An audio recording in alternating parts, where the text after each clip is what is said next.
দেখেন, আমরা সবাই এখন রাজনীতি নিয়ে ব্যস্ত আছি। রাজনীতি নিয়ে সবাই ব্যস্ত আছি, যে যার দল নিয়ে ব্যস্ত আছি।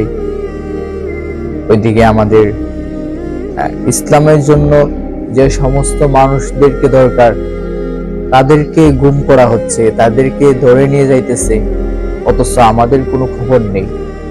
আমরা আমাদের মতো চলাফেরা করতেছি, আমরা রাজনীতি নিয়ে ব্যস্ত আছি, মানুষকে বোঝাচ্ছি যে আমরা ইসলামের জন্য করতেছি, ইসলামের জন্য লড়তেছি। যাদের ভিতরে নিজেকে নিয়ে টেনশন থাকে, নিজের স্বার্থে দৌড়াদৌড়ি করে, নিজের স্বার্থে মানুষকে দৌড়ায়, ওই সমস্ত মানুষ তো ইসলামের জন্য কোনো কাজে আসবে? আমাদের কাজে আসবে বিক্রমপুরী হুজুরদের মতো হুজুর।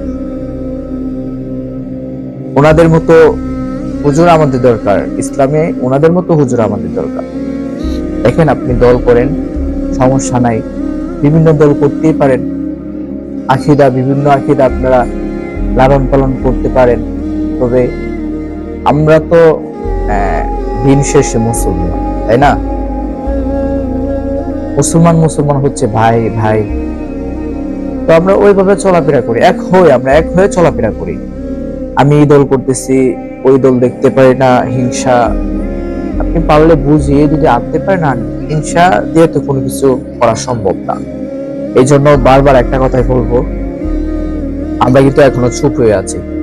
এই যে বিক্রমপুরী হুজুরকে ধরে নিয়েছে, তারপর শুনলাম 2-3 জন হুজুর একের পর এক যারা ইসলামের প্রতি পক্ষে কথা বলতেছে তাদেরকে ধরে নিয়ে যাচ্ছে।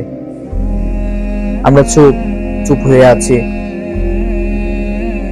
ওই সমস্ত হুজুরদের যদি মুখ বন্ধ করে দেয়, তাহলে ইসলামের জন্য কে কথা বলবে? ওনারা হচ্ছে বাংলার সিংহ পুরুষ, বীর পুরুষ হচ্ছে ওনারা।